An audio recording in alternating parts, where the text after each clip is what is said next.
Welcome to Beyond the Business Card podcast.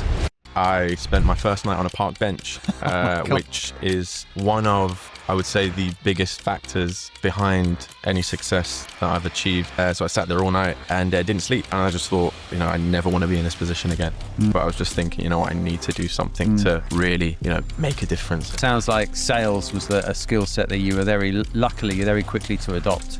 You can go from zero to hero in a matter of months, right? It's just the biggest thing that I learned from that company was what not to do. And I knew I had the formula. I just had to connect the dots. And then I would literally go home and I'd work till midnight every single day.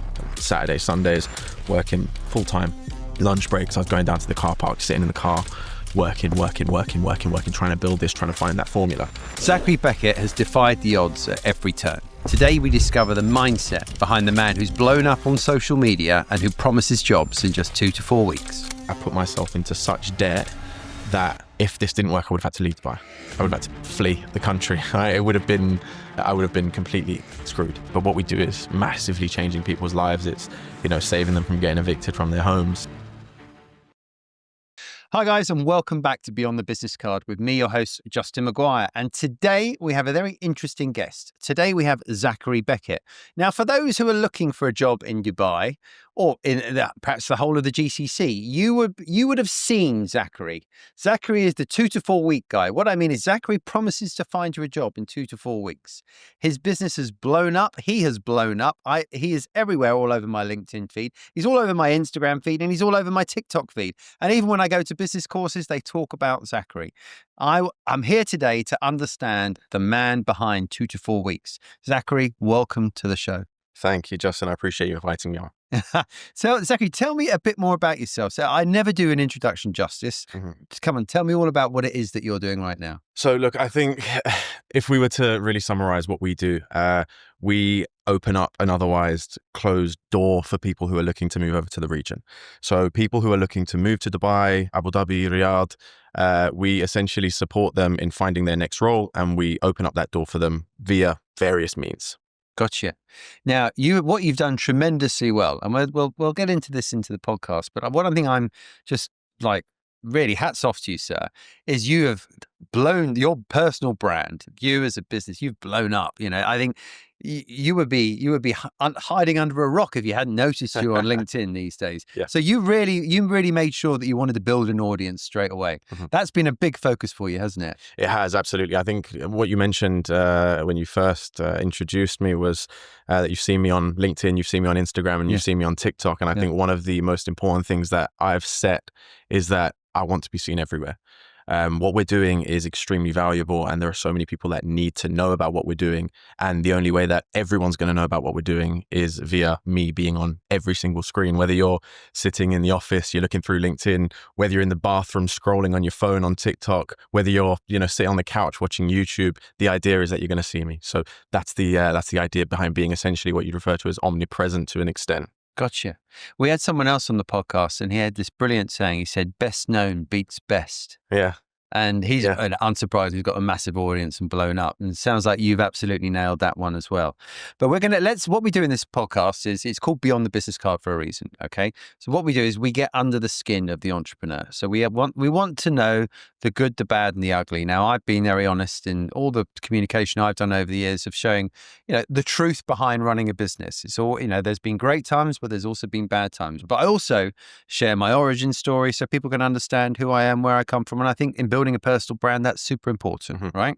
So that's what we do in today's podcast. We talk about, where you've come from, the journey that you're on, where you want to go, and the support network that you've got around you. Okay.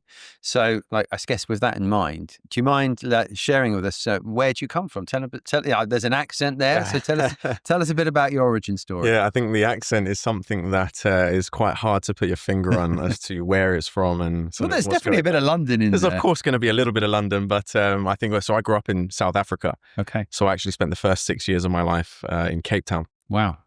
So perhaps that's got a bit of an influence over the accent. But from there, I spent the rest of my earlier years in London.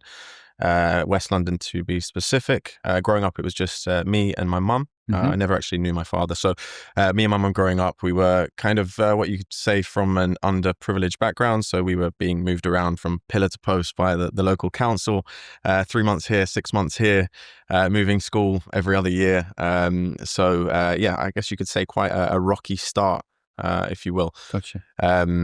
But on a funny note, my auntie actually won the lottery, which is what led to us moving to South Africa.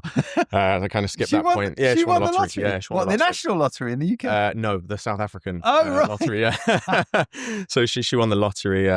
God knows how much that was, but that's what led to me and my mum moving out to South Africa. Wow. But then that kind of dried up, and we moved back to London. Gotcha. And there, lived out my early years there. Yeah. You went to lots of different schools then as well. Yeah, exactly. Yeah, moving all the time.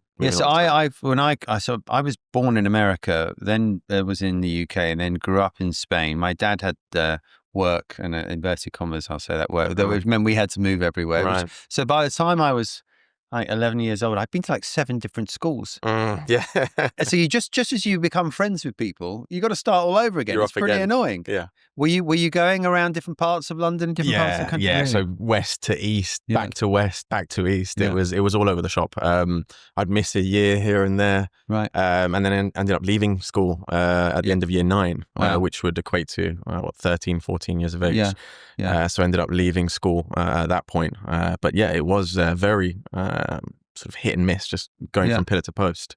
So you left school at a young age. Was that because you just felt the need to get into work, or how things were at home? I think it was primarily due to home life. Yeah. So I left home. I left school and left home.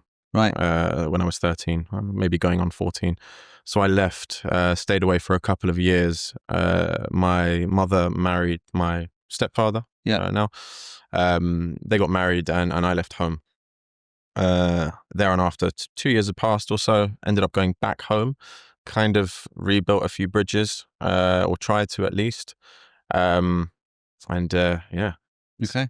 Where did you live in that time? All over the shop. So really? I'd stay with friends. I'd stay in hotels. I spent my first night on a park bench, which is one of, I would say, the biggest factors behind any success that I've achieved thus far. When I first left home, I remember I went to that particular bench, and I sat there all night, and it started pouring down with rain, and my phone died. Back then, I think I must have had a Sony Ericsson Walkman, if you remember them. Yes. So I had one of them. My headphones, I couldn't listen to any music, couldn't do anything. So I sat there all night and didn't sleep. And I just thought, I never want to be in this position again. I'm so young. Obviously, I didn't think that at the time, but I was just thinking, I need to do something to really, make a difference and really kind of push into what I deem to be success. Yeah. I think we all have to have those times in our life where we look back and go, I never, ever, ever want to feel like that again. For me, it's pity, actually, because my father, he died when I was quite young, but before that he left home. So we were growing up in a single household. And I remember everyone used to come around to the house and they kind of look upon us with a bit of pity. And they'd kind of, ask how I was and sorry to hear about your dad and all that. And I remember everyone used to make me feel like I was someone to feel sorry for. And I remember that feeling. I hated, I was very great. It was very nice that people were kind of, offering their support and saying nice things. But I hate being the person that people sort of looked upon with pity. Yeah. I thought, I'm never going to be that person again. And it's sort of it's driven me, like, it's so much in life. But I noticed little weird things trigger me. And I don't know about you, but when I went back to my mum's about 18 months ago, her dishwasher wasn't working, right? Now, I remember we had this place and this dishwasher never worked.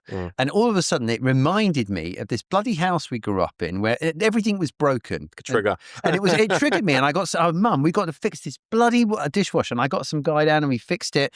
I was like, oh, why'd you get so angry about that dishwasher? And I was like, you will never understand that one memory, how many demons it triggered in my head. Yeah, I've got the exact same feelings. And I think the word in Arabic that we're looking for is miskeen. Really? Yeah, miskeen is what you'd say to kind of a cat with 3 legs. Really? Yeah, you'd just say, oh, it's miskeen, yeah. poor cat. Yeah. And the exact same way that you're sort of saying that you felt was exactly how I felt, going to school with ripped up shoes. When I'm walking in a puddle, they get wet because there's a hole in the bottom and it's going through to the sock and stuff like that.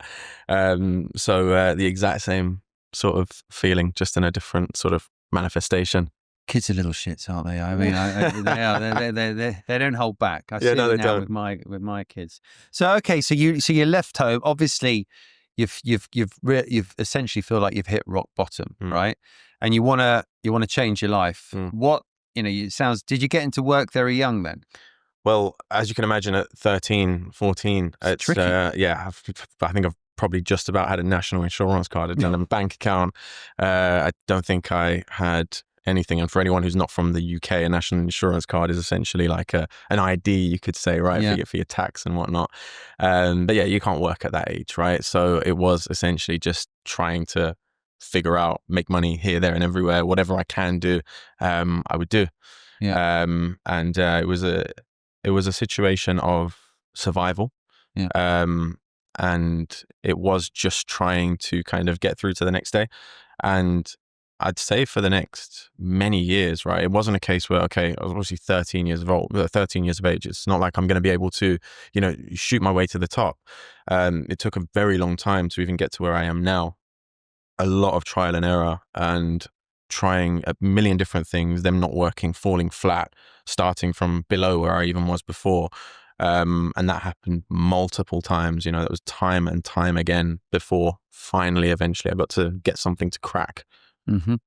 And it's, obviously working at such a young age, I suppose the university of life has hit you, smack in the face. But I guess you were getting cash in hand jobs up until you were about 16. I guess that's what you could call it. Yeah, it would be cash in hand. It wasn't working as a teller in a bank, to say the least. But yeah, it was, as I say, just a method of trying to eat. Trying to kind of get through.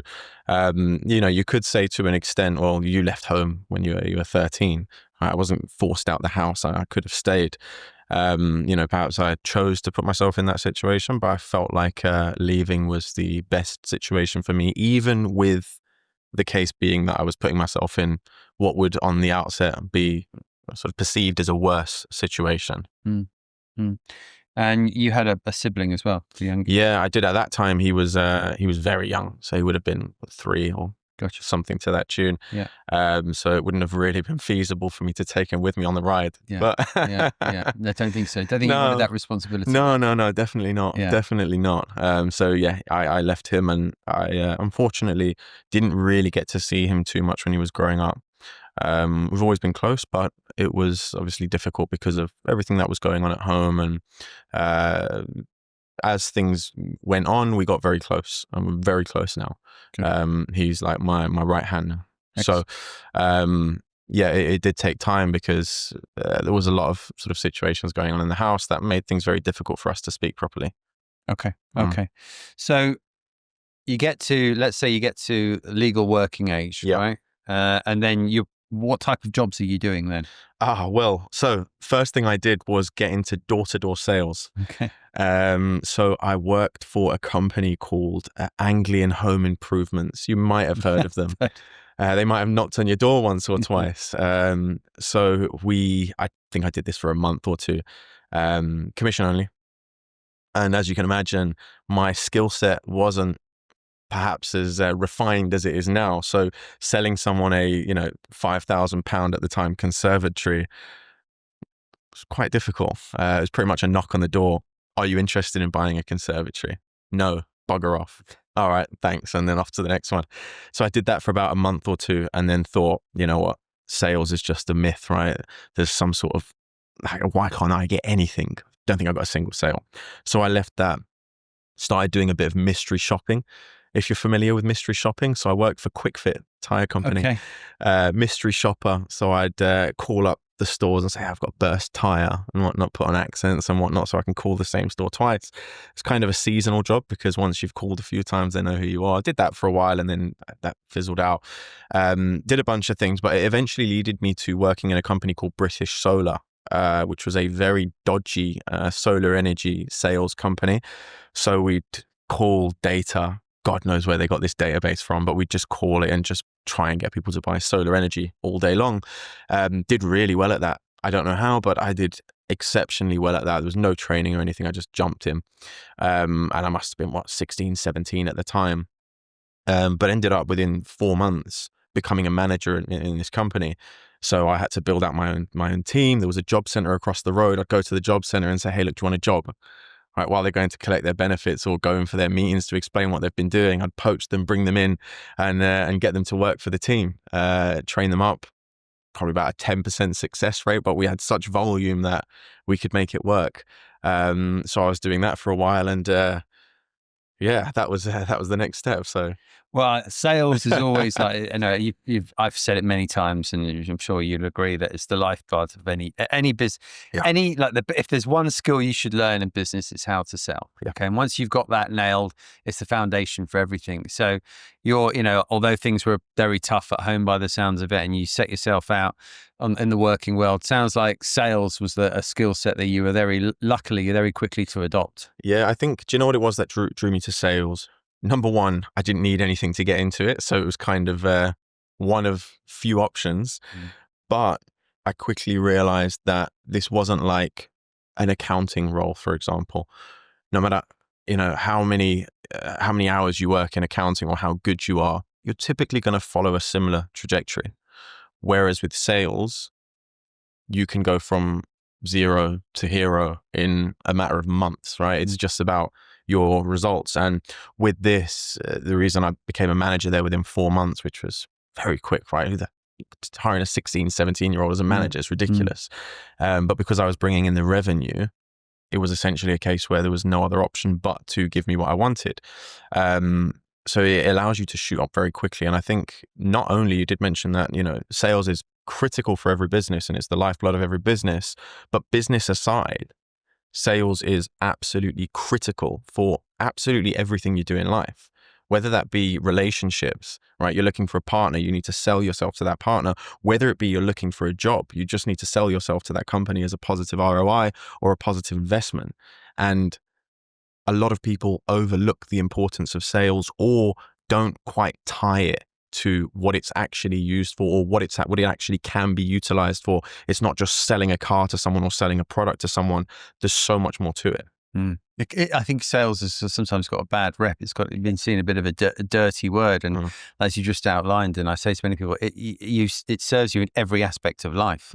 At home with even to my kids. My kids are selling to me. My kids are endlessly negotiating to me. I'm selling ideas to my wife where we should go on holiday and Christmas, and then trying to convince people why you should do X, Y, and Z and spend their money X, Y, and Z places. It's in everything. It's in absolutely everything. And also, I think I worked out very early on with sales, and it sounds like you did as well, is it's a volume play.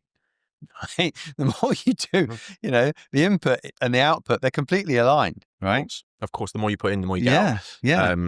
Don't get me wrong, it's got to follow the right funnel. It's got to follow the right sort of parameters. But if you've got them parameters set and you've got a good playbook to go by, the more volume you put in, the more you're going to get out. Absolutely. It's just about, I think the difficult part is actually building those parameters as well, right? Building a sort of method that actually works is the hard part. Putting the effort in, anyone could just chuck 10 hours a day and get their results, but it's actually building a system that works. Yeah. That's the tricky bit in my opinion.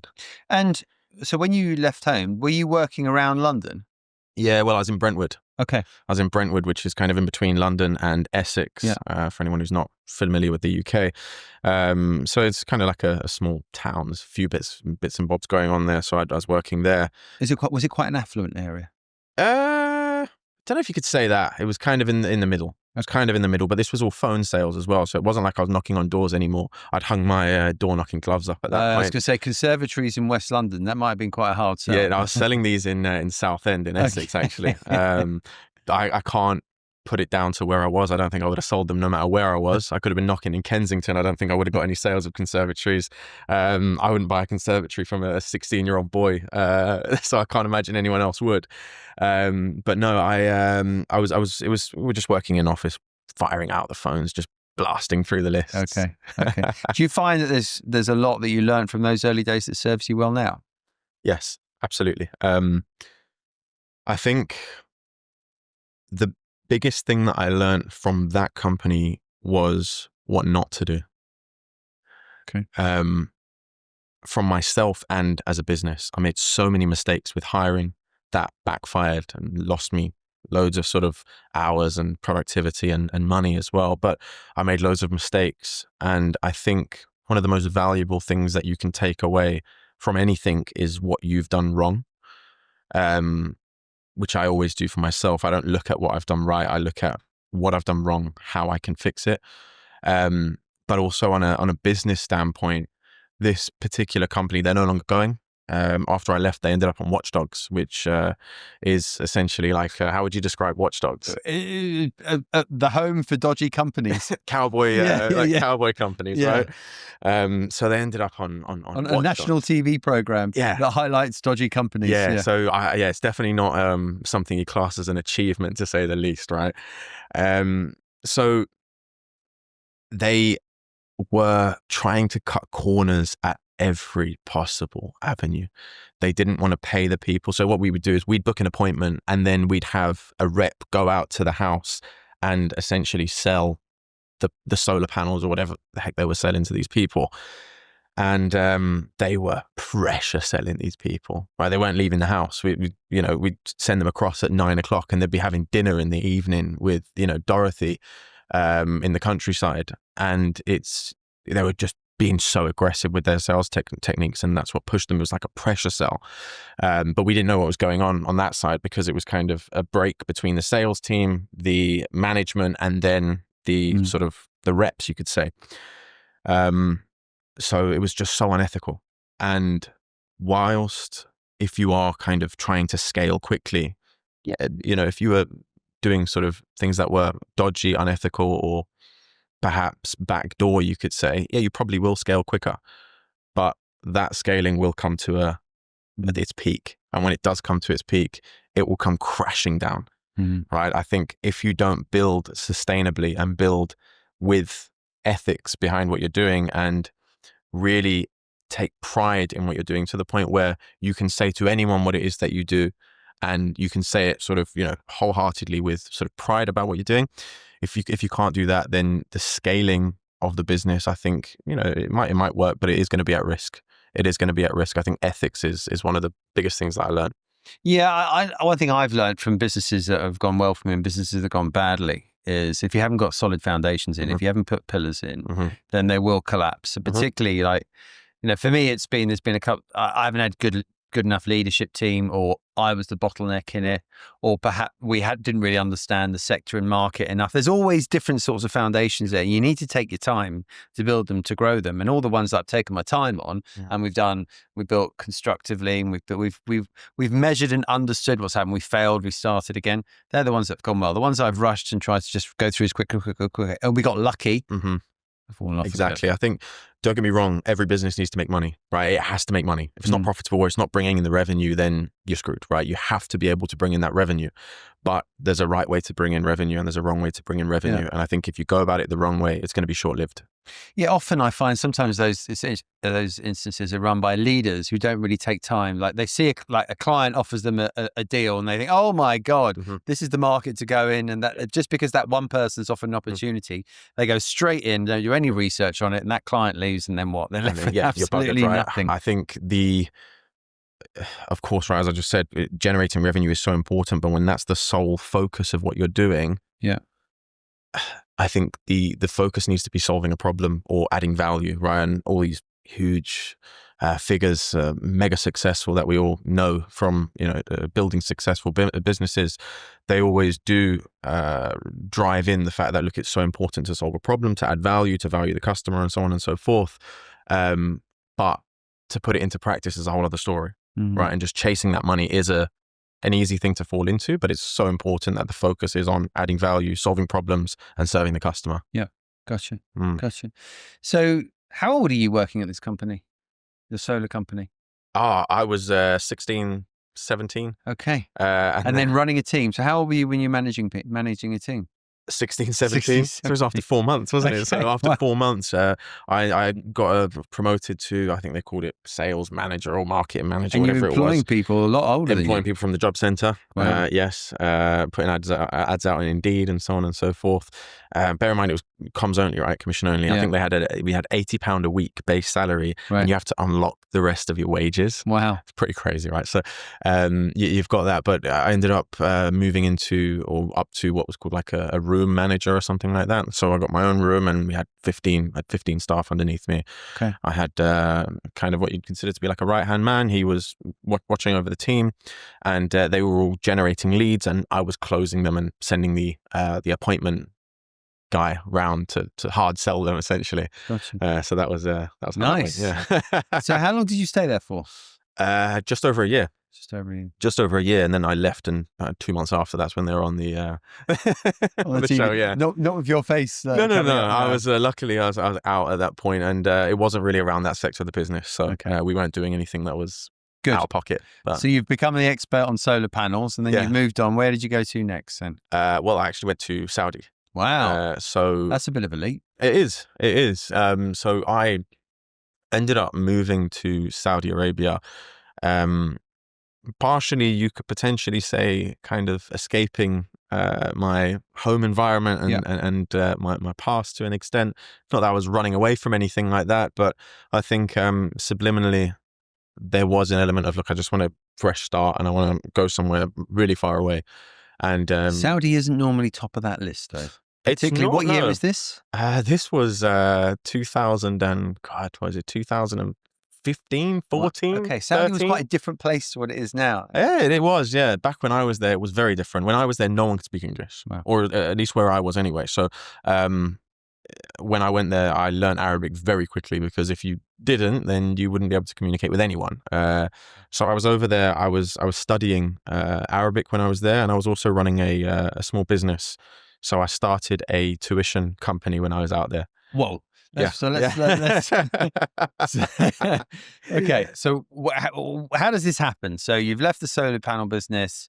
You're looking. Did you go looking for a new job? No, I decided that I was going to start a business at that point. You decided you're going to start a business? I decided I was going to start a business. In Saudi Arabia? Yeah, well... Any strategy behind why Saudi? Well, kind of, right? It wasn't a case where I decided, right, I'm going to start a business in Saudi Arabia. It was kind of a case where I decided I'm going to start a business, and I separately decided I'm going to go to Saudi Arabia. Why then Saudi? I put the two together.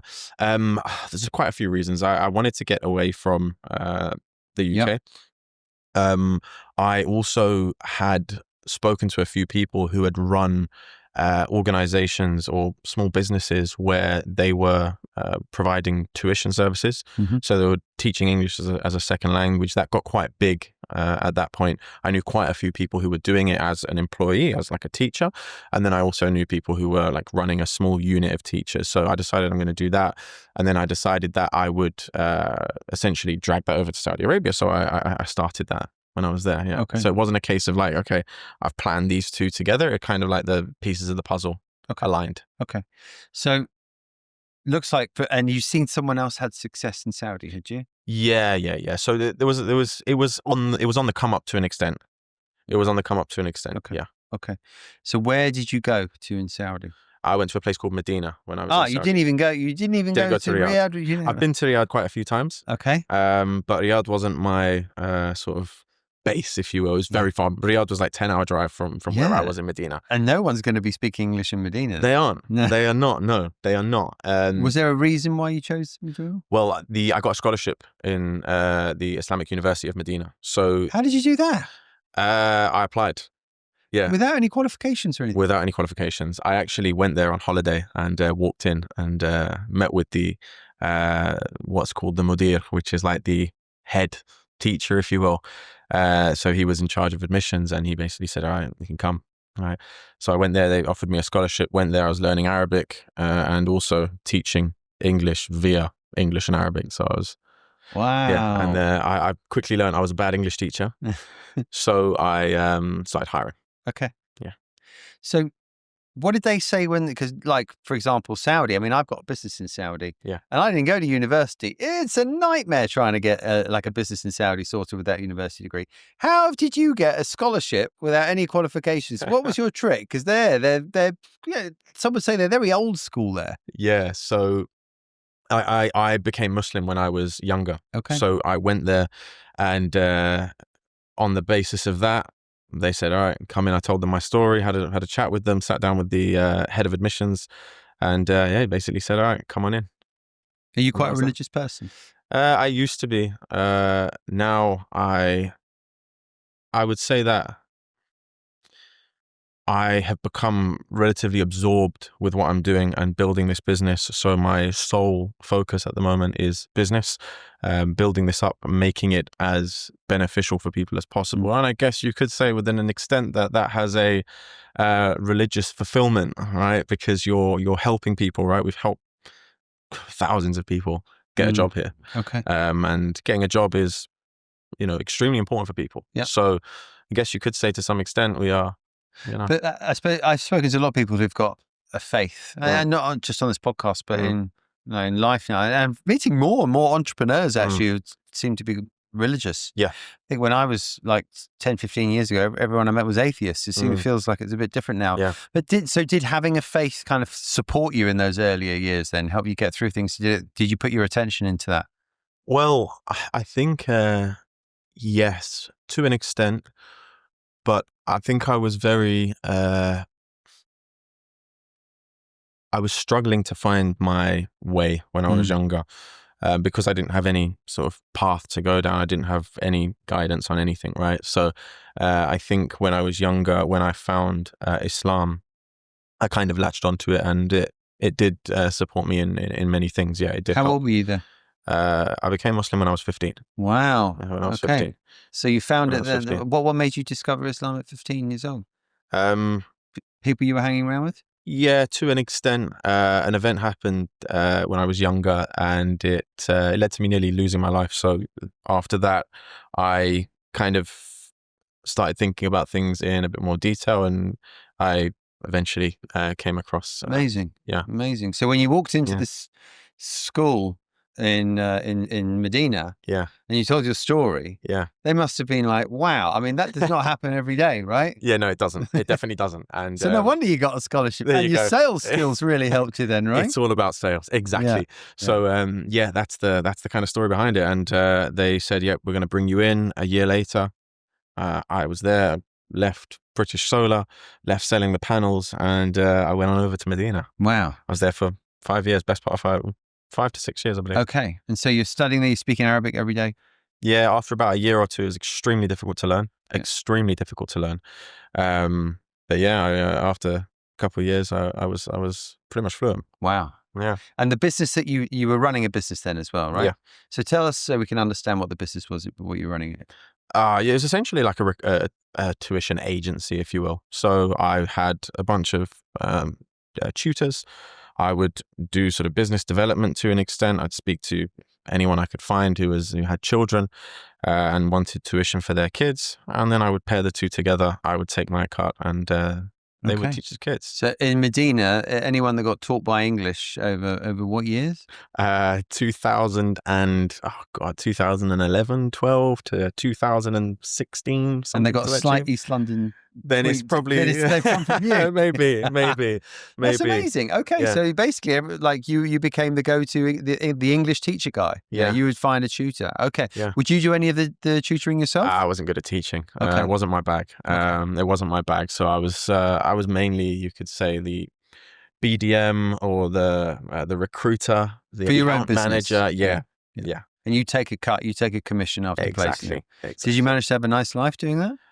No, not really. Not really. It wasn't massively lucrative. Okay. I think when you are first getting into business, unless you are, I don't know, blessed, you're going to make so many mistakes, and it's so difficult to actually find a winning formula. This wasn't the last business I've had. I've done other things as well, and some have achieved what you'd consider to be mild success, but actually finding something that kind of hits the nail on the head, it's not easy. And I'm sure you'll attest to that, right? Yeah. It's not something that, okay, you just sit down, write up a business plan, and if the business plan's good, you're off, right? It doesn't work like that. There's so many kind of nuances and caveats and challenges that you'll face when trying to build a business that, sometimes experience and the failures are the only thing that can kind of push you past that point. And I think that business was one of them things for me. Your first business you learned so much from? Loads. Yeah. Everything that I've done, I've learned from, because my objective ever since I mentioned when I sat on that bench that one night was that I am going to acquire everything I need from everything I do, put it all together, and eventually that will lead to me being the best at what I do and being successful. Gotcha. Okay. And so, like, you stayed there how long? 5-6 years or something to that. Okay, that's quite a long years. time. Yeah, it's a long time. So you stayed there 5 years doing the same job? Yeah, mild success. Like when I say we're talking, it depends on what you deem a successful business to be, right? I was living off of it. I was taking a decent salary, we were paying loads of people, providing a decent service, you could say. It was okay. It was okay. It wasn't like I wasn't driving around in a Rolls Royce or anything, but I was okay. It was enough to keep you there? It was enough to keep me there. It was enough to get by. It was enough to do what I had to do. Okay. Were you enjoying Saudi a lot that time? Yes, to an extent. So when I first went there, I was absolutely broke, right? So when I first went there from British Solar, I left British Solar. I didn't really have anything. They didn't pay me my last sort of commission and money and whatnot. Couldn't expect them to be fair. It's a very dodgy company, as I said. Yeah, I couldn't imagine they would. But I went there with basically nothing, started this business, and I don't think I got a client for 6 months.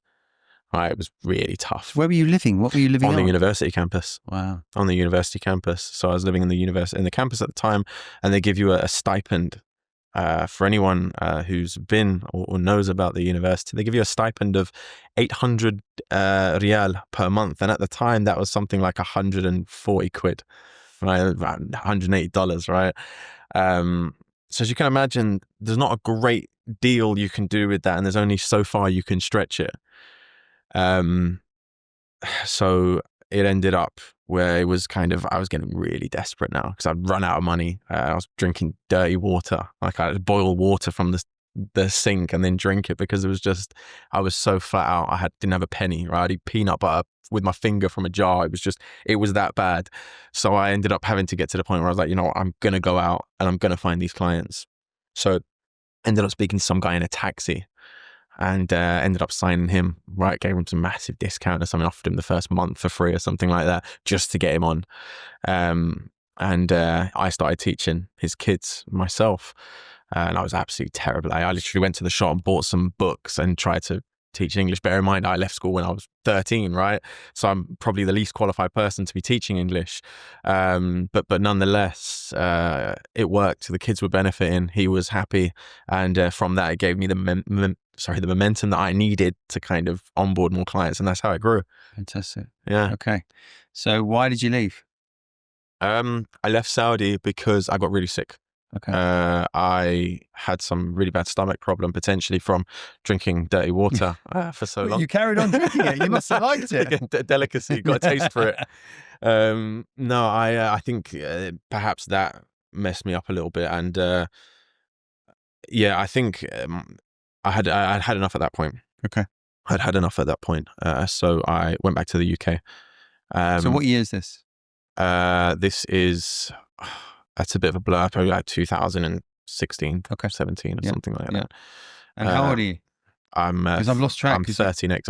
This one, God knows, I must be like 23 or something. Wow, still so young. Unreal. What experience you've got even at that age. Yeah. So I went there when I was 17, 18, came back when I was 23 or so. So after that, the business kind of failed. Okay. The business went down. You couldn't have run it from the UK. No. Definitely not. I tried to pick it up back in the UK. It's a company called Tutors with a 2 instead of a T. So I was running that for a while. But yeah, it just wasn't really bringing in that much money. And eventually just went back into getting my sales jobs. So I was working again, and yeah, I just kind of got back on the wagon, working and trying to get by. Okay. Yeah. So have you always just thrown yourself into work? Yeah. Okay. Yeah. You've not ever, like, even though you're so young, doesn't sound like lifestyle, you got carried away with lifestyle, you didn't turn into a boozer, you didn't turn into, like, you just No. threw yourself into work. No. And you had religion, which kind of kept you on the straight and narrow by the sounds of it as well. Yeah, to an extent. I think. I mean, Saudi, you're not going to go around, going on the pop, are you? Yeah, So, no, you're not, and especially back then. Yeah.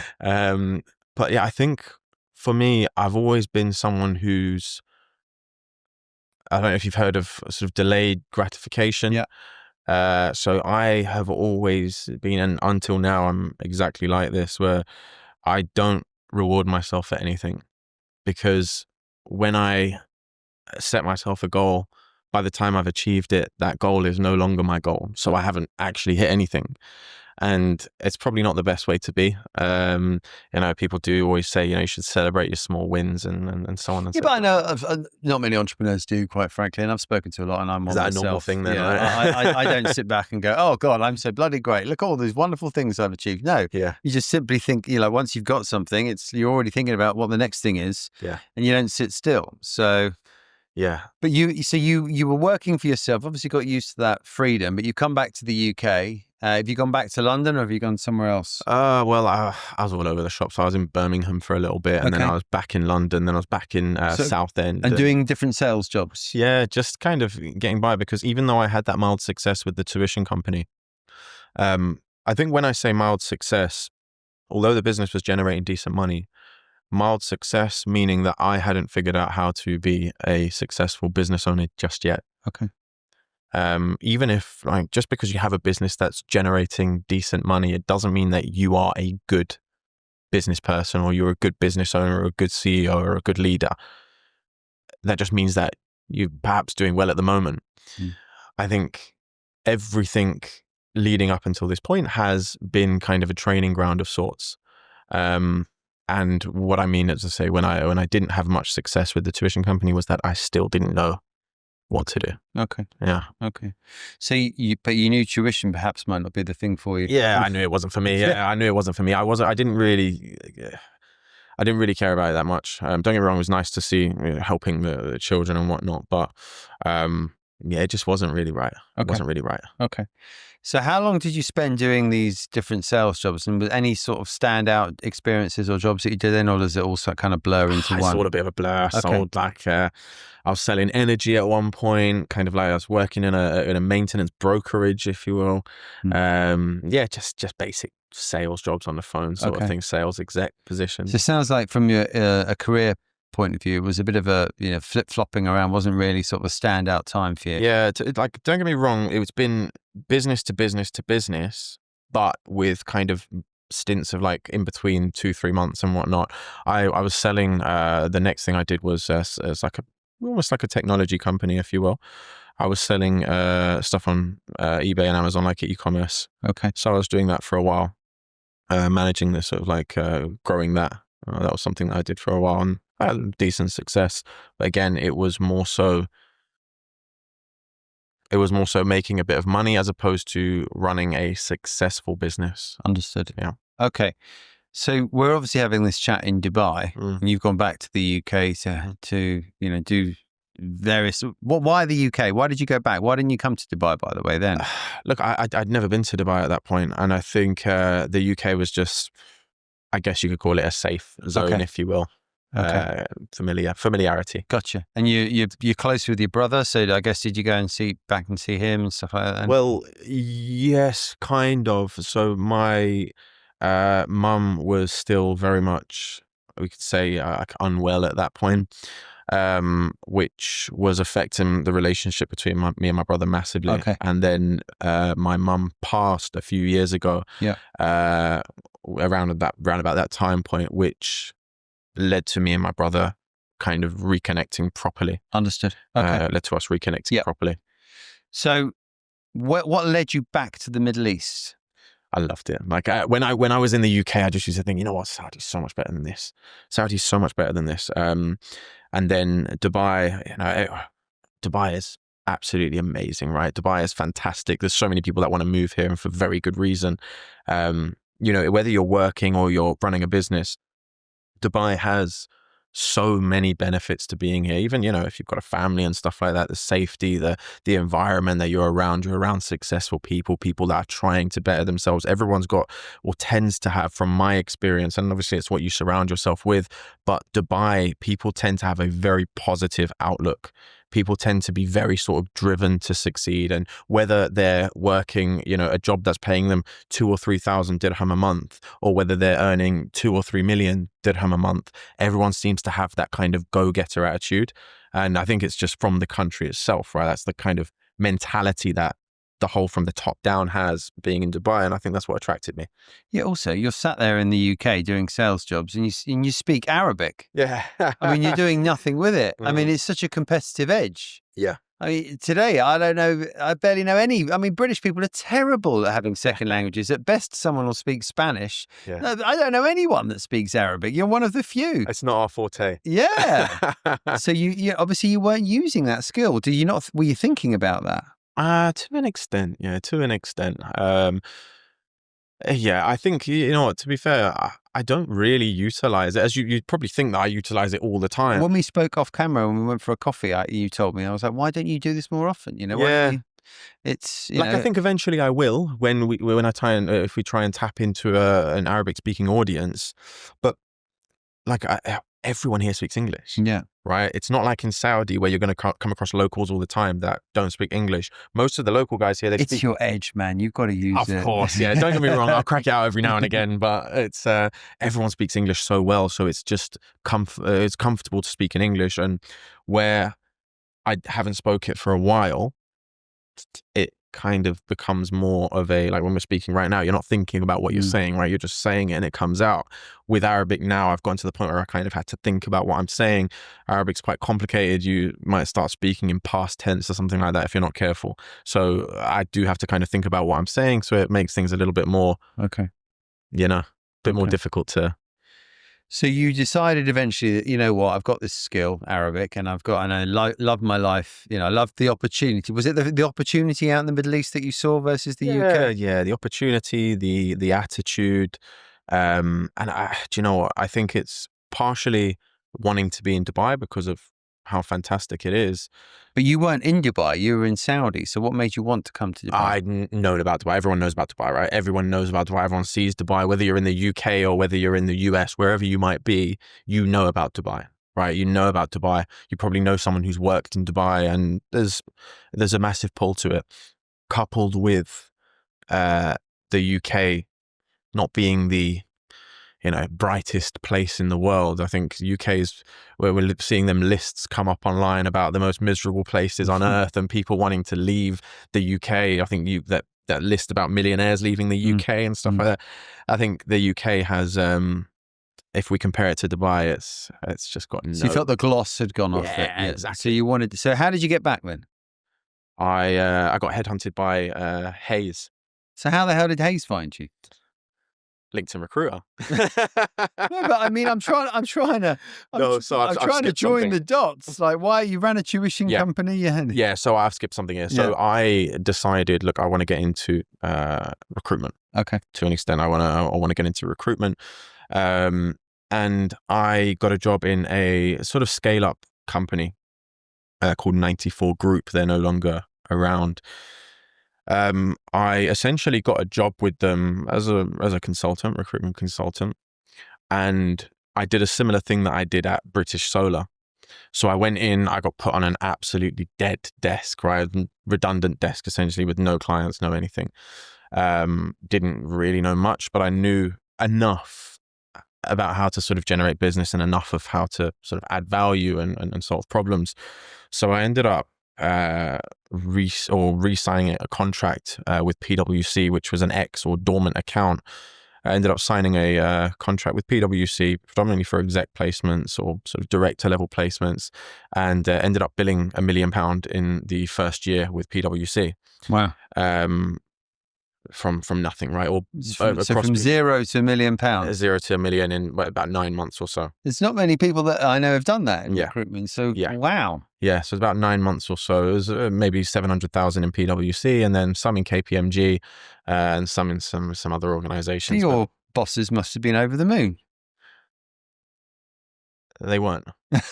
They weren't. The reason they weren't is because I think there's something concerning about having someone work for you when they have come from business to business to business, founding their own businesses, and then they're doing this well, because the likelihood is they're not going to stick around. Okay. So there was paranoia already. There was a level of paranoia. Exactly. And, you know, I was helping train other people and stuff like that when it wasn't my job to do so, which led to kind of, oh, this guy's perhaps getting a bit too big for his boots, and, you know, he's not really knowing his place.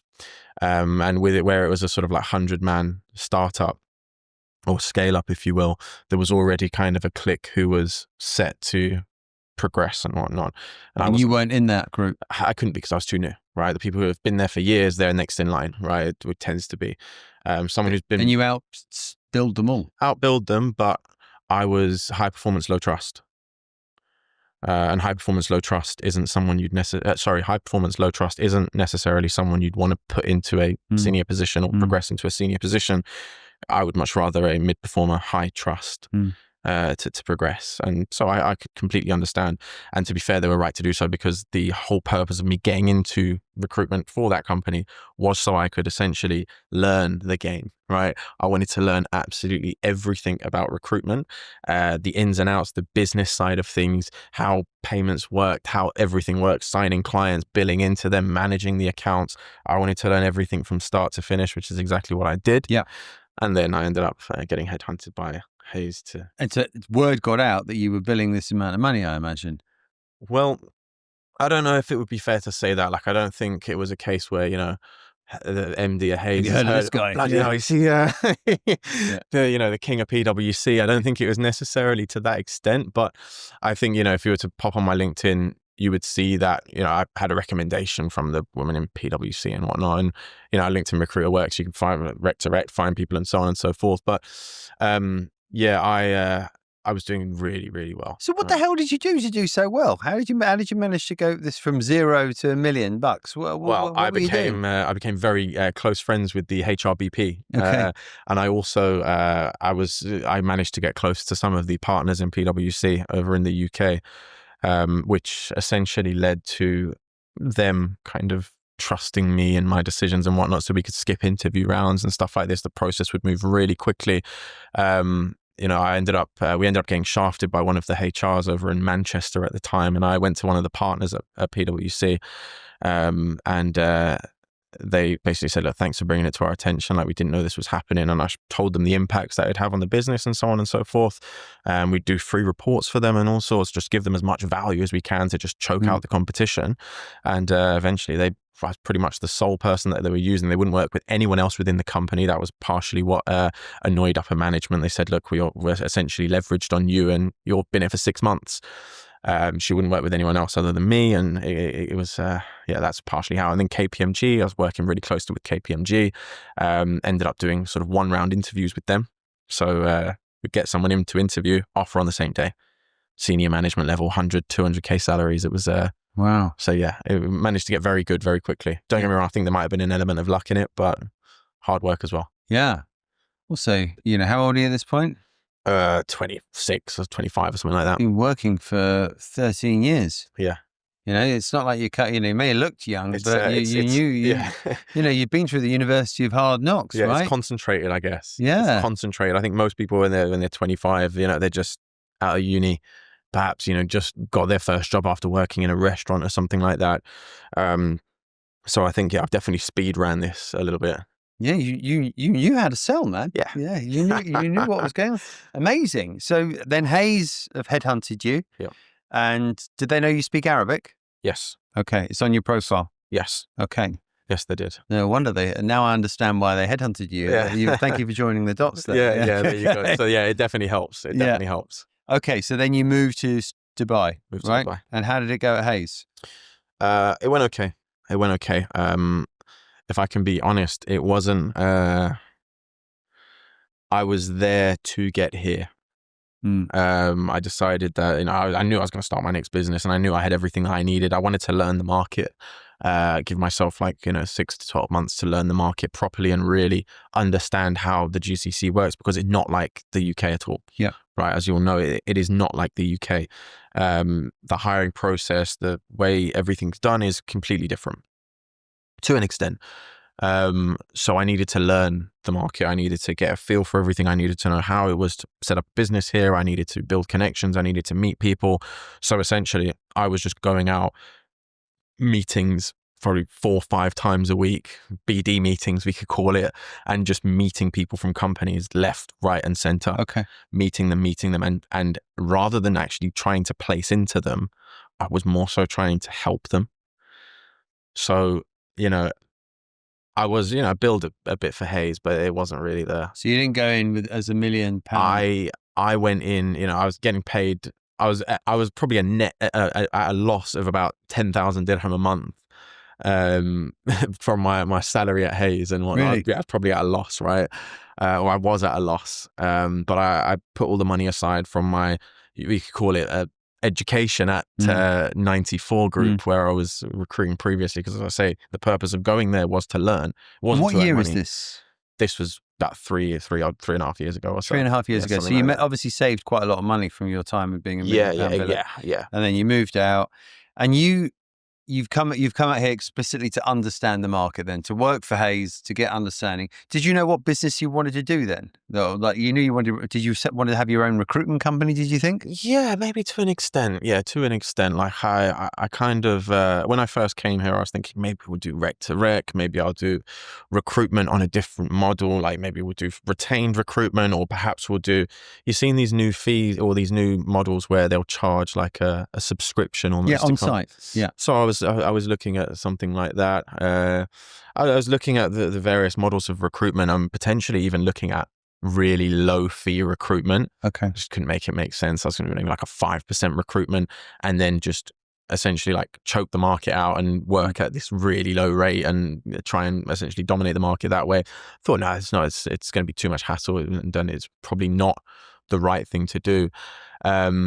So we kind of shifted a little bit more to helping people who are searching for a job. And so I can only assume, though, while you're working at Hayes, thinking about what different jobs you're going to do, or thinking about the business you're going to run, you saw an opportunity created, like you saw because what those that perhaps aren't involved in recruitment in the Middle East, what we see is the sheer volume of people that want to move out here, more so now than ever. But I guess you've come into that market and you've probably been a bit taken back by the sheer amount of people that are coming in. And let's be frank, the few people that actually get a good service on the back end, because when you've got 1,000, 5,000 people applying for a job, someone's going to be happy, and most people are going to be very unhappy, right? Cool. So you wanted to look after, I guess, that market that was perhaps not being catered for so much. Exactly. It's kind of most job seekers, or people, I don't call it job seekers. No one's a job seeker, right? They're just a professional looking for their next position. Most of them are ghosts, right? And they feel like ghosts. They're applying for jobs and they're just getting absolutely nowhere. And most of them will start questioning, am I just not in demand in the region? Am I past it? Especially people in their 40s and whatnot. They think, maybe the market's changed too much. I can't fit in anymore. They're just ghosts.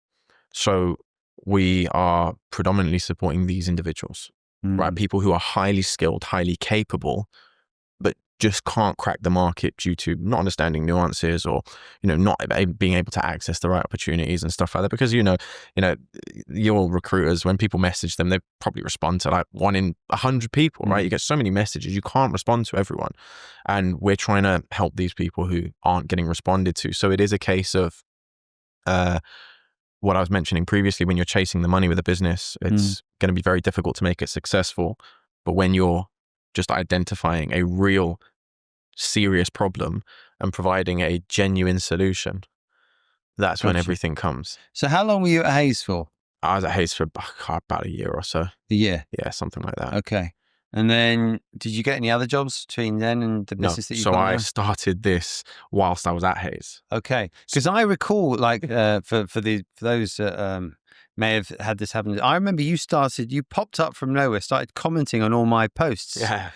And I was thinking, who is this kid? And then I saw you commenting on quite a few other people's. And so obviously now, having got to know you and talk to you, you're obviously doing your research, right? Yep. And so you've obviously, while you're working on the job at Hayes, you've seen this opportunity with the candidates. Did you know what it was that you wanted to do and how you wanted to serve them? Or were you thinking on the job the whole time, how I can serve them? I had an idea.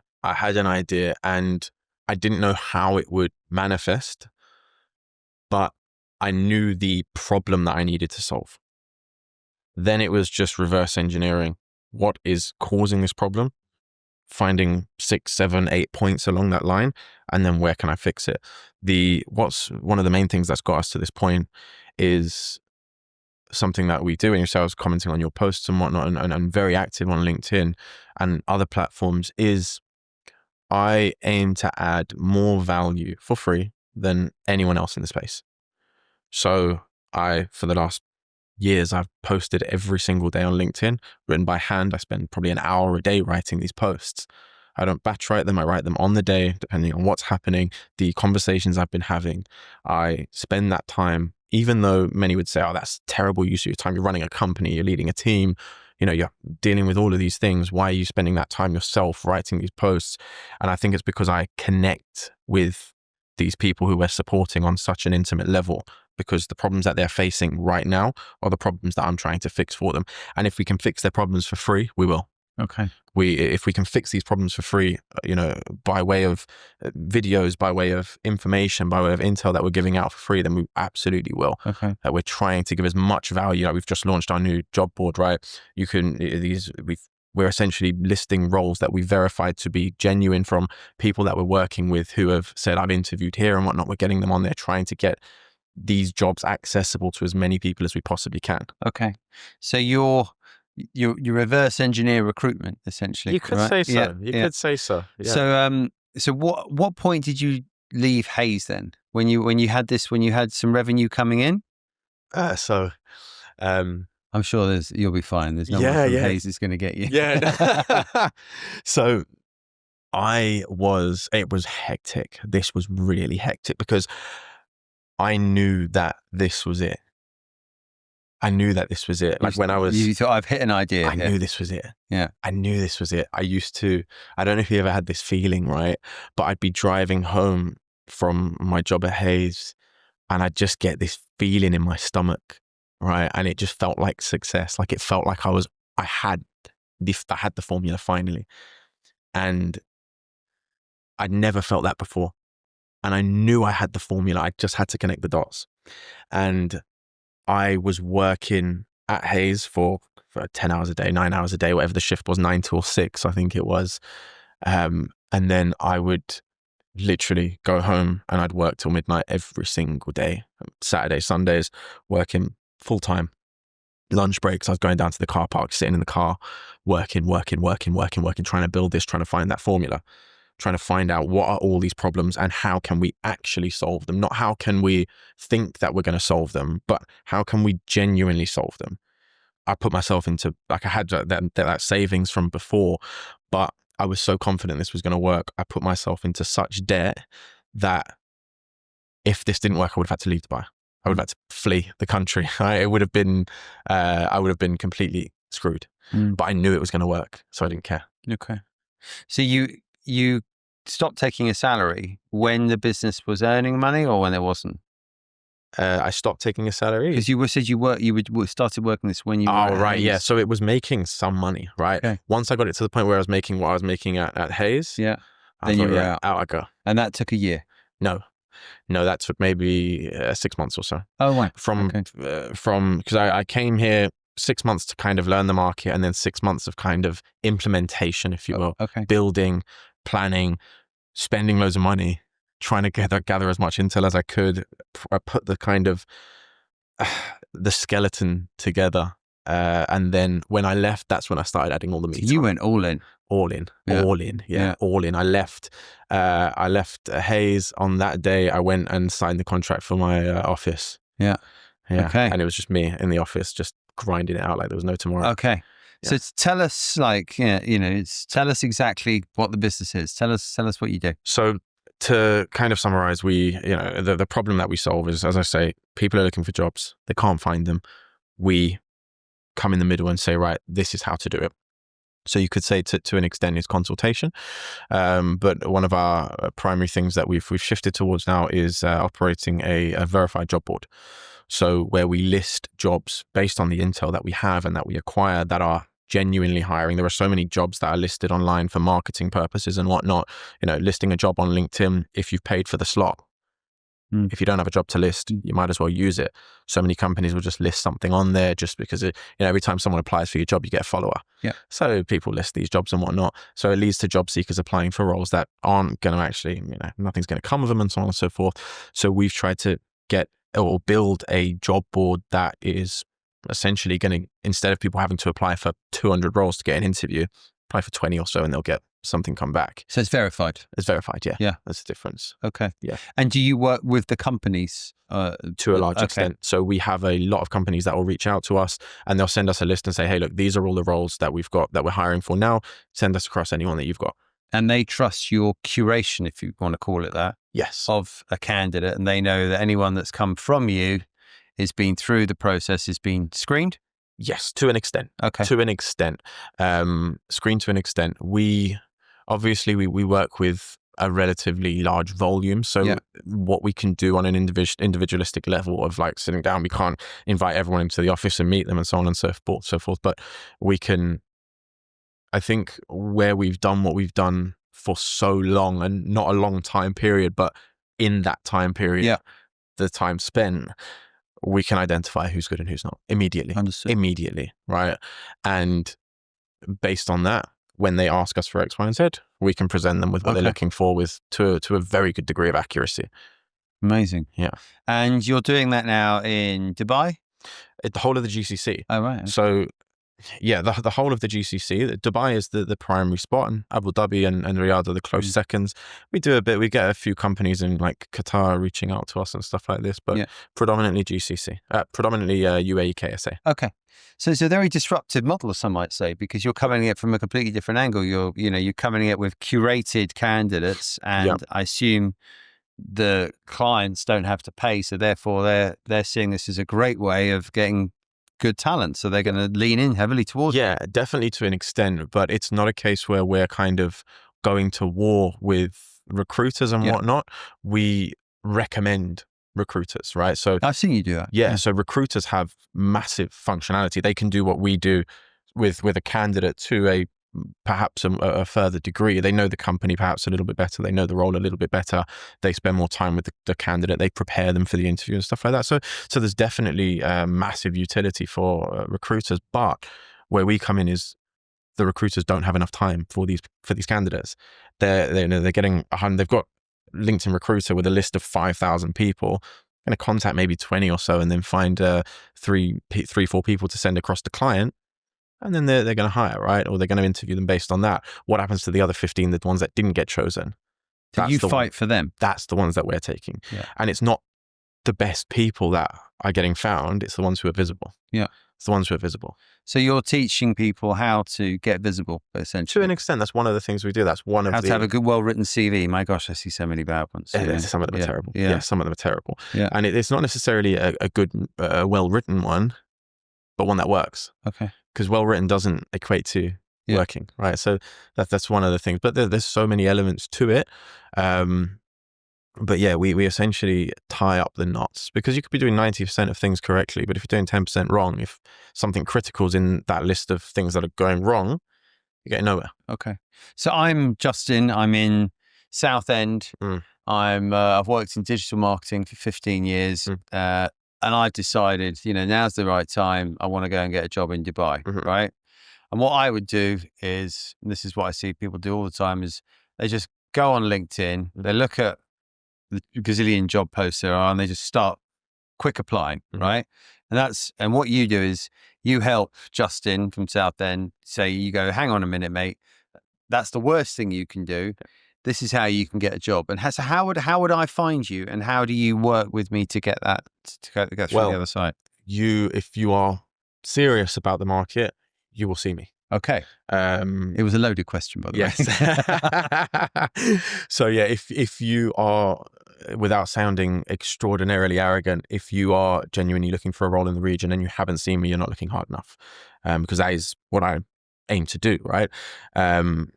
So you will come across me. The 2 to 4 week, you can get a job in 2 to 4 weeks, catch line or tag phrase or tagline, we can call it whatever, tends to get people's attention. I get questions on it all the time. Some people will message me and they'll say, oh, you're talking, doesn't take two. I've been searching for 6 months and I've got nothing, right? And they're freaking out about it. But that tends to get people's attention. With my posts, I talk about problems that they're facing. If someone's able to bypass us and get a job, then don't use us, right? If you can find a job without my support or our support, then absolutely go ahead, right? We're here for, if what we're saying resonates with you, then you'll come. Gotcha. And what made you, the question I've got around audience building, okay? Because I feel you studied this quite a lot. So I feel like you studied the business model and then you studied audience building. What, not many people put the personal brand building, not many people nail that. What made you go down, understand that was so important? And why did you take that on so quickly? Because you built this big brand. Perhaps you are better known than your business in many respects, right? Without a shadow of a doubt. So what made you go down that path? I'm intrigued. So if I can be honest, the intention wasn't to blow myself up and make myself, sort of the focal point of the business. That's not the intention. But I think where a lot of people go wrong with personal branding, and this will kind of lead on, but where a lot of people go wrong is they feel like their personal brand is about them. Whereas what I do, and the reason it's so successful and the reason it's grown as quickly as it has, is because my personal brand isn't about me. It's nothing to do with me. My personal brand is about them. That is my sole focus. My focus isn't about me. I don't talk about me ever. Nobody knows my story. Nobody knows anything about me. This is the first podcast I've ever been on. Thank you for inviting me. I've had quite a few invites and I've kind of steered away from it just because I don't like the idea of making this about me, because it isn't. Yeah. What I do is all about the people that we're helping. That is the sole purpose. And once I started doing that and made everything about them, everything we do about them, that's when things started blowing up, because people are resonating. And don't get me wrong, it has its problems, because when you're running a business and people are only seeing you a lot, for the first 6 months or so, everyone just thought I was kind of like a freelancer, and that wasn't the case. But I think people were trying to work out what you were doing at the beginning. Yeah, I think it would, because the business wasn't behind. You don't talk about you don't put your videos forward on TikTok or Instagram. You don't say, and this is what I do. You just tell a story. Yeah. And to a degree, like, personal brand is about the person, the individual. So it's not really, it's using your profile to share what other people's pains are. Then you're not personal branding yourself. Like I said, let's look at someone like Amelia Sordell. She talks about herself. She tells you all about her in order to tell you how you can sell you. Yeah. You don't do that. It is and it isn't, right? It's kind of it runs parallel to an extent, and there is a long-term play at hand. Okay. And eventually, when I believe it's time, then I will kind of share more about myself and do more things like this, and use my profile to kind of connect people a little bit more to me. But for the meantime, especially at this stage where we're just offering so much free value, as I said, the idea behind everything is to offer more value than anyone else has or can offer.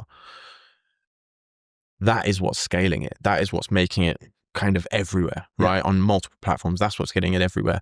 Now, once that kind of presence and audience has been built up over a long enough time, then people will care about me, right? And who I am and my story and what I've done. Until I've given them a reason to care, or until I've got proof in the pudding, Why should they care? Okay. Right. Otherwise, I'm just some random guy popping up out of nowhere. It's like me jumping on now and telling you how to run a successful business. It's nonsense, right? You've been in the game for a lot longer than me. You've got your stars and stripes, whereas I'm still on that kind of road. Once we've done everything that we need to do, that's when we'll kind of open it up and focus more on the personal brand element as well. So you've really you understand the problem. You've seen the volume of people looking for jobs, and you're talking about what people's problems are. And naturally, they're gravitating towards you. Okay, I understand that. But who did you? Surely, there's not many people that have built the business this way, and there's certainly not many people I know built a business this way in the region. So who were you looking? Was there anyone that you were watching? Was there anyone internationally that you saw? I like what they're doing there. I'm going to deploy those tactics here. Or did you come up with this all yourself? Did it feel like common sense to you? It did to an extent.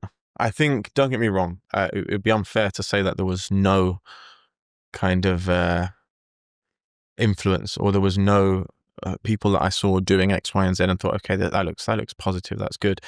But I identified a need for something. And then I thought, what's the best way to solve or to fulfill this need? And that happened to be the best way to do it. I find that people have, especially on like LinkedIn and posting and stuff like that, in the field that we're in, there's just such a lack, or there's such a lack of value being added. There's only a few people, like, you and I are some of the only people who kind of coming from a recruitment background are actually in the space actively. And consistently over a long enough period of time. There's very few. So there was definitely a need. It just kind of adding everything together and then pushing everything out. Okay, interesting. Yeah. So today, how many years have you been in the business for now?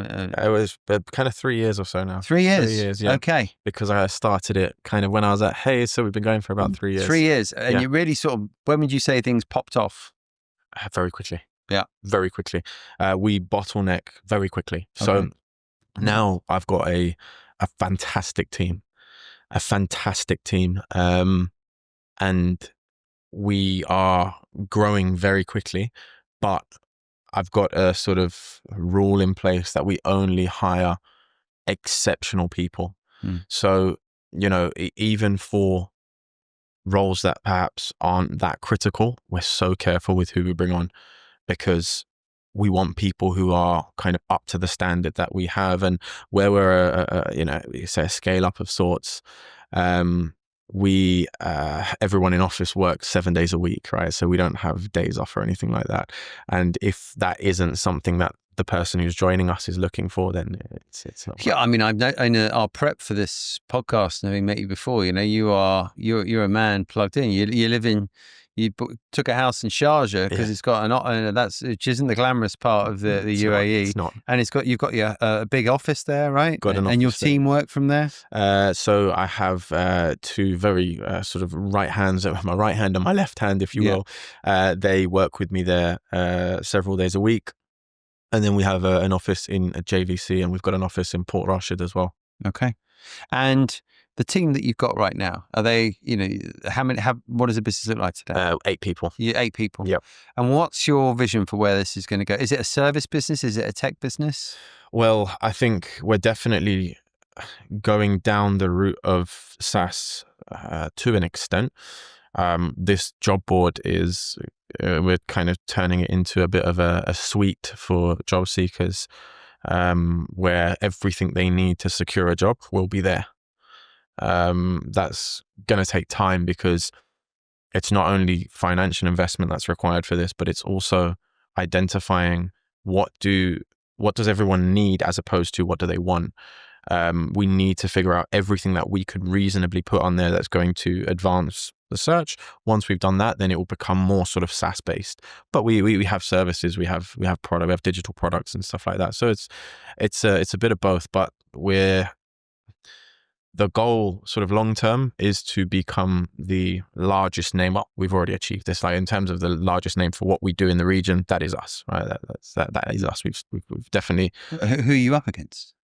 Well, it's predominantly kind of like freelancers and stuff like that. You can CV consider. writers. Yeah, stuff like that. There isn't actually a business I can name. No, yeah. there isn't really. So what we do is quite unique. And at the moment, you could say we're competing against the likes of sort of like Nalcri Golf Talent and stuff like this, who are job boards, and we need out. We're trying to sort of push ours to become the go-to name for finding jobs in the region. So that's kind of the next step for us. You told me when we met for coffee that you host events, and at your events, people chant 2 to 4 weeks. Yeah, Is that right? We get a couple of them. Yeah, we get a couple. It's almost cult-like. It's brilliant. No, I don't go. I think, look, if you'd worked with me, if you were down and out, right, and you were looking for a job for 6 months, and you worked with me and you found a job in 3 weeks, you're the hero. Exactly, right? And I don't mean to sound cheesy, right? But what we do is massively changing people's lives. It's, saving them from getting evicted from their homes, it's saving from them getting their visa cancelled and having to go back to their home country. There's so many things that make what we do so critical that when we, it's not that we get it right every single time, because we do work with people. It's not that we get it wrong, but we work with people and they don't achieve the outcomes that we want them to achieve. Sometimes there are factors at play that sometimes cause this. But for the majority, or for a large percentage, the ones that we work with and achieve these outcomes in these short time frames, they're over the moon, right? They're over the moon, and they'll be at every single event that we do, because it's an ongoing thing as well. It's not like once we've worked with you, right, bugger off you go on your own. There's sort of like an ongoing community, if you will, around what we do. Okay. So I'm intrigued to understand. I'm sure anyone an aspiring entrepreneur will be intrigued by this point.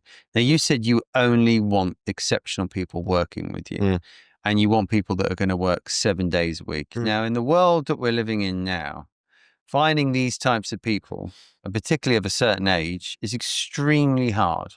So how do you, as a startup, not the business has not existence that long, kind of a new concept, a business where you are like, it's you as well. How do you get, I can't think of the names of the people that work for you. So they're kind of behind the scenes, right? To an extent, yeah. How do you convince these people to come and bleed the blood and work 7 days a week and then believe in that vision? What's the secret sauce? I think that's I'm intrigued. It's number one is compensation. Yeah. If you want good people, you pay for good people, first of all. That's not enough, right? I think they have to believe in the vision.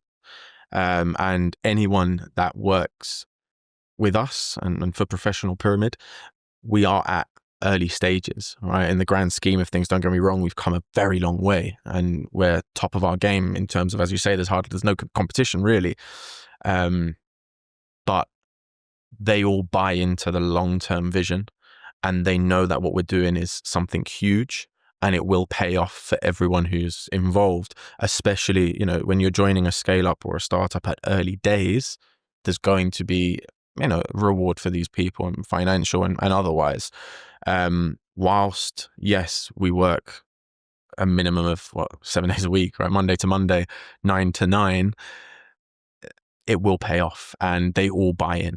They all buy into the vision. So don't get me wrong, it's not easy to find these people because you have to have an immense level of trust in them as well. It's not easy, but there are people out there, and especially where I've got this personal brand as well. People reach out to me all the time, right? People reach out, yeah, look, let me work for you. I'll work for you for 6 months for free. And if you can pay me what I'm worth thereafter. And we get people reaching out like that all the time. Are those people in the UK or in the UAE? All over the shop. All over the shop. Yeah, people reach out. Instagram now, because I'm heavily invested in Instagram now as well. People are reaching out on there all the time. Hey, look, I've got this background. I've got a recruitment background. Let me come and work for you for 3 months, see what happens, and then you can pay me there and after, and stuff like that. Are they clear what you're doing? To an extent. Some people have done their research, some haven't. Some people have done their research, some haven't.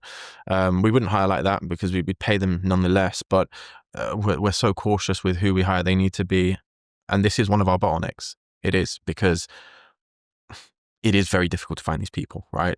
They need to be willing to put in the work, but they also need to be highly capable. And finding them two things is tricky to find because Yeah. a lot of the time they'll go off and start their own businesses and whatnot. Yes. So finding the right people is extremely difficult, and it is one of our bottlenecks. But whenever we hire, our revenue doubles every single time we hire, because these hires are that instrumental. Revenue usually doubles within 2 months or so. And they work typically in sales or no? Various. No matter where we hire, revenue will double every single time. Okay. Without fail. Yeah. And so, when you say they buy into the vision, are they part of it? Do you promise people skin in the game? Is that what you do as a growth story? I mean, it's quite hard. And obviously I've been part of a tech company that's was acquired. I've grown service businesses. You're right. People who are paid well stay, but they'll believe in the vision. I've noticed to a point. Then they want to either be part of that or they want to create their own story. Yeah. Right. Because we are. Again, it's because we're early days, right? If we had, 1,000 heads, it would be very different. Right? It'd be extremely different. That's when, once you get to a certain size, there needs to be, you can't just say, okay, we're just going to hire an A team of A players, 50 people, right? It doesn't work like that. It's not reality. But because of the size that we're at, these initial hires must be top tier. And the way that they're being incentivized is via sort of the fast tracked growth that they get. So the way that their careers will progress will not be like what they could have anywhere else unless they found an organization like this. It's very merit driven. We're extremely innovative. So let's say someone comes up with a concept that we can implement, they could head that particular thing and a portion of that will go to them. Understood. But we're solely focused around what works. It's not about making money, although this is critical. It's about sticking to this principle of solving problems. It's one of the toughest things at a startup, though, is to get good people and keep them. It's extremely difficult. We are at this point now where we've bottlenecked, we have capped out, we can no longer do any more, and we need to find that right person, and it is extremely difficult. Yeah, I imagine. It is extremely difficult. And do you look here? Do you look abroad? You don't mind where they are? Anywhere, but for critical roles, it's the recruitment background that is pretty important for us, or some sort of sales background, even if their role isn't sales. Yeah. Even if the role isn't sales. Yeah. It is having that, because typically people who are in sales, and recruitment is just sales, right? Call a spade, and recruiter is a salesman. Yeah. People who come from a sales background are usually very quick at solving problems, thinking on their feet. They're able to solve problems quite easily. Yep. So that problem solving ability is very important for us. Okay. So you talking outside of work for a moment. So home life, it sounds like it was a bit, a bit of a rocky start at the beginning. Yeah, you could say that. But these days, sounds like you're quite settled at home. You've got a wife, child. You were telling me. Got my son. So when did all this happen? This happened back before I came here. We came over here, and unfortunately they don't see much of me because, as I say, I'm working all the time. They're back in the UK at the moment, so it's me just in work mode. My son is he's 3 years old, 4 this year, and they're here putting up with me working all the time. And, you're selling into your, is it wife now? Yeah. The greater good of the greater good. All this hard work on the journey with me. Yeah, on the journey. I assume your wife isn't working. No, she's not working. Okay, she doesn't work. Okay, so you're the provider as well. Yes. Yeah. If you can work this much and you can't do that, it's something's going wrong, right? So there she's just kind of looking after my son, and I'm plugging away. Okay, plugging away. Zachary, I really appreciate you sharing your story with us today. It was fascinating, my man. And if people want to reach out to you, where's the best way of getting hold of you? Well, I'm somewhat active on LinkedIn, so you can reach me. You must get bombarded, though. I do. I genuinely receive upwards of 1,000 messages a day. Yeah. To the point where my inbox breaks. So how do you get back to everyone? It's impossible. I can't. Okay. I spend, I'd say, at least 7 or 8 hours a day on LinkedIn. That's kind of my free time, if you will. Yeah. So I do that. I try and get back to as many people as I can. They can reach me on LinkedIn, on Instagram, on TikTok, and I get back to as many people as I possibly can. Aside from that, you can jump onto our website and you can catch me there. Okay. Well, they've got multiple channels to go. They've got multiple channels, and if they go on all four, or if they go on all of them, then I'll be sure to get back to one at least. Well, thanks very much for sharing today. I really appreciate that. Thank you for having me. Guys, I hope you enjoyed this episode. Zachary shared so much value here for you all, and I'll see you next time on the channel. Cheers. Bye-bye.